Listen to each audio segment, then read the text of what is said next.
Hello friends, good morning. Susmita লাইফস্টাইলের নতুন আরেকটি ব্লগে স্বাগত। আজকে রবিবার, আর যেহেতু নিমন্ত্রণ আছে মানে মাসির বাড়িতে সাধের নিমন্ত্রণ, তো আমরা সেখানে যাব। তাই আমাদের খাওয়া দাওয়া দুপুরে ওখানেই, আমি আর শাশুড়ি। তো আমি এই দেখো রান্না বসিয়ে দিয়েছি শ্বশুর আর বড় আর ছেলের জন্য। ভাত হয়ে গেছে, রান্নাঘরে মোটামুটি পরিষ্কার করে ভাতটা নামাবো। আর দেখো তরকারি কী রান্না করেছি। এদিকে ওদের জন্য আলাদা তুলে রেখেছি, এদিকে রাতে তুলে রেখেছি, দুই ভাগে করে রেখেছি। কাঁকরোল ভেজেছি বরের জন্য, যেহেতু এই যে সব থেকে তরকারি ও পছন্দ করে না, তাই ওর জন্য একটু কাঁকরোল ভাজা। আর এই যে মাছ ছিল, মাছের ঝোল, আবার শিং মাছ এনেছে, তো শিং মাছের ঝোল দাদু নাতির করে রেখেছি। আর ওর জন্য বড় মাছের ঝোল, আবার পাবদা মাছ এনেছে, ওগুলো ধুয়ে রেখে দিচ্ছি। কালকে হবে সবজি, যেহেতু রোববার সবজি এনেছিল, সব তোলা অনেক দেরি হয়ে গেছে, তো তাড়াতাড়ি করছি তাই। আর এদিকে সকালে ঘুগনি করেছিলাম, সবাই ঘুগনি খেয়েছে। আর এই যে মাছের ঝোল করে রেখেছি, সব আলাদা করে তুলে রেখেছি রাতের জন্য। আর সমস্ত কাজ হয়ে গেছে, এখন শুধু স্নান করা বাকি। শাশুড়ি স্নান পূজা হয়ে গেছে, পূজা দিচ্ছে। এদিকে আমার স্নান খালি বাকি, স্নান করবো, রেডি হব। আর এই ছেলের জন্য আমও কেটে রেখে দিয়েছি, ভালোবাসায় ড্রয়িং ক্লাসে গেছে, এসে খাবে। এই যে ঘর বাড়ি সব মোছা হয়ে গেছে, শাশুড়ি পুজো দিচ্ছে।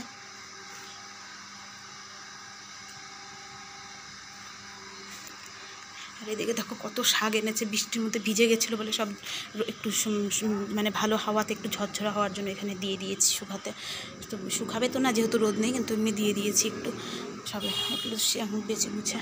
একটা কুলেখাড়া পাতা, লতি, আলু, কলমি শাক আর কচু।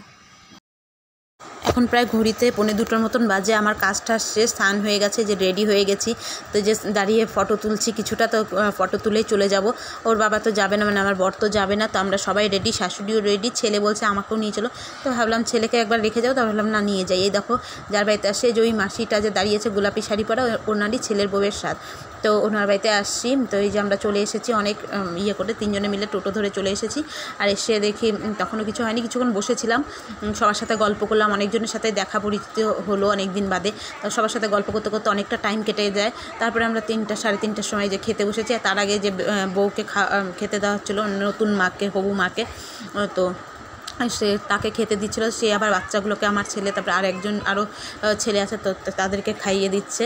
তো বাচ্চাগুলোকে খাইয়ে দেওয়ার পর তারপরে আমরাও চলে গেলাম খেতে। তো আমরা খেয়ে দিয়ে উঠলাম, সেগুলোর আর ভিডিও করা হয়নি। তো খেয়ে দিয়ে উঠে কিছুক্ষণ রেস্ট করে, হাসাহাসি করে, গল্প গুজব করে এই যে চলে আসছি বাড়ি, মানে চলে আসবো বাড়িতে ইয়ে করতে, বাড়ি চলে আসবো। এই দেখো কাকি শাশুড়ি আছে, আমার 2 কাকি শাশুড়ি, আর আমার শাশুড়ি, আর আরেকজন একটা দিদা আছে, কাকি শাশুড়ির মা, ছোটো জনে। তো এই যে সবাই মিলে যে টোটো ধরে যে চলে আসছি।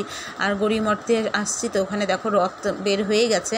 তো রথ তো আর দেখতে পারলাম না, যাই হোক, কিন্তু মেলা বসেছে, মেলাগুলো দেখতে দেখতে আসলাম। যাওয়ার সময়ও প্রচুর মেলা বসে গেছিলো তখন, আর এখন তো আসার সময় তো প্রচণ্ড ভিড়, রাস্তা বন্ধ হয়ে গিয়েছিল। কিন্তু আজকের ভিডিওটা এই পর্যন্ত কেমন লাগলো, ভালো লাগলে একটা লাইক, কমেন্ট করে দিও। আমরা চলে আসছি, আর এত ভালো লাগছিল রথে।